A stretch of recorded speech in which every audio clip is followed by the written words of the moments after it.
Hola. En sistemas de control, como en cualquier área de ingeniería, siempre pensamos en cómo podemos mejorar el desempeño de la actividad que estamos realizando. Hoy hablaremos de los sistemas de control prealimentados. Este es una nueva clase de control. Mi nombre es Jairo Espinosa. Bienvenidos. Hoy hablaremos del control prealimentado midiendo perturbaciones. Supongan que tenemos ya nuestro acostumbrado sistema de control en el cual estamos mostrando nuestro controlador, nuestra planta y realimentamos nuestra medición. Usualmente nuestra perturbación entra en la planta, pasa a través de una función de transferencia y se refleja en la salida. Una vez que se refleja en la salida, es tomada la información por el sensor, se ve como un error y el controlador actúa corrigiendo el efecto de la perturbación. ¿Y qué tal si pudiéramos anticipar este efecto? ¿Qué tal si pudiéramos medir la perturbación? Si pudiésemos medir la perturbación, podríamos generar una acción de control que se sumaría a la acción de control de realimentación y tal vez podríamos anular el efecto de la perturbación antes de que llegase a la salida y de esta manera podríamos tener una reducción del efecto de la perturbación.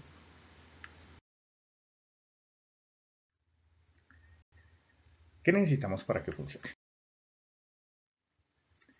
Miremos, usualmente nuestra perturbación en el modelo inicial, donde no tenemos la medición de ella,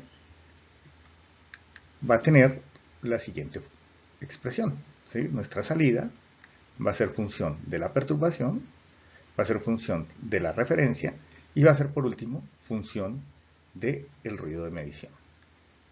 Si nos quedamos, si ahora vemos qué sucede en el otro sistema, ¿sí?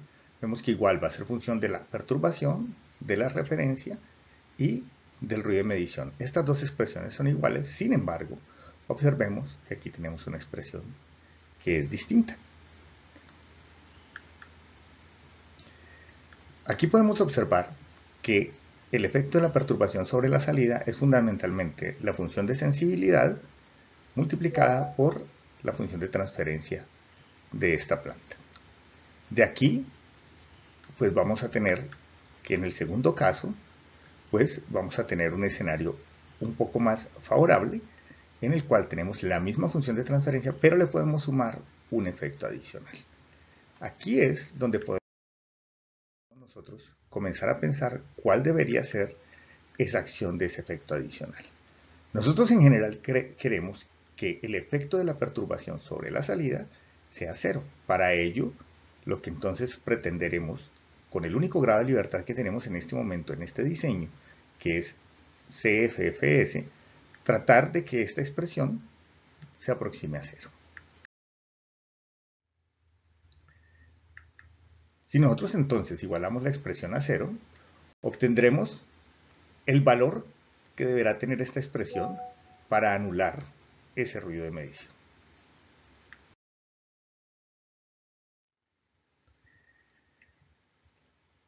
Hasta ahí pues tenemos una idea excelente, debe cancelar el ruido, debe cancelar la perturbación, pero la pregunta es si funciona. Nosotros hemos visto que la expresión lo que hace es invertir esta primera función de transferencia, que es G01, la invierte, con lo cual el denominador de esta expresión quedará como numerador y su numerador se volverá denominador.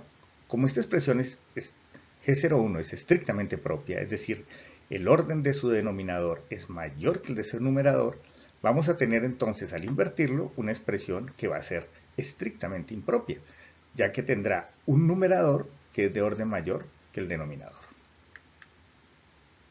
¿Cuál es la solución entonces?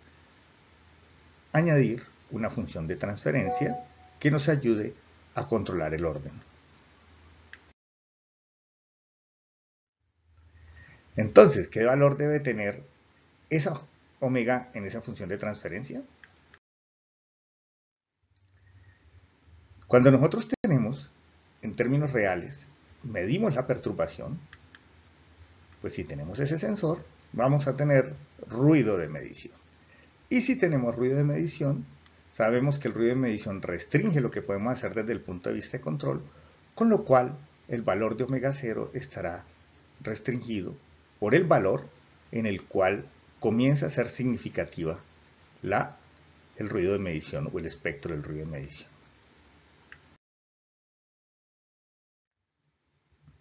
Podemos tener otros modelos de perturbación.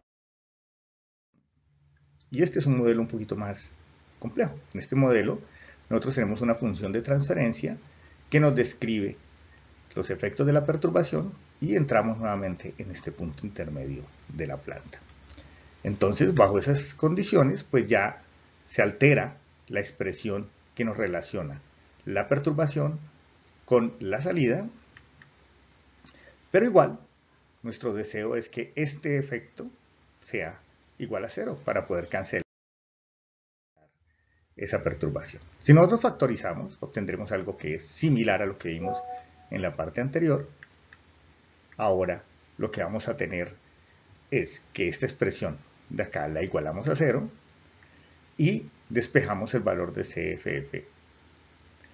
Y lo que obtenemos es una expresión similar. Observe que en el caso anterior nosotros teníamos esta función de transferencia era 1, porque es pasar directamente, y lo que obtenemos aquí es exactamente esa misma expresión. Si h de s valiese a 1, tendríamos la expresión que teníamos anteriormente.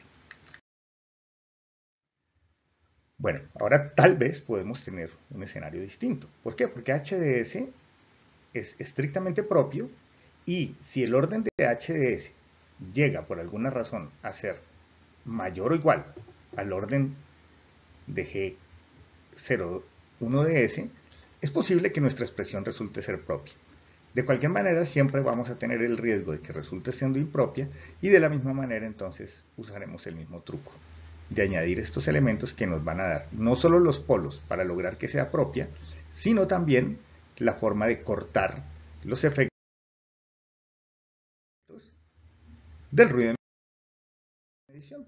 Entonces, el valor que deberá tener omega 0, nuevamente, vemos ahora en nuestro esquema, al tener nuestro sensor, tenemos el ruido de medición. Al tener el ruido de medición, pues lo que debemos es evitar los efectos de ese ruido de medición, con lo cual la frecuencia omega 0 deberá cortar justamente en el momento o en la frecuencia en las cuales el ruido de medición comienza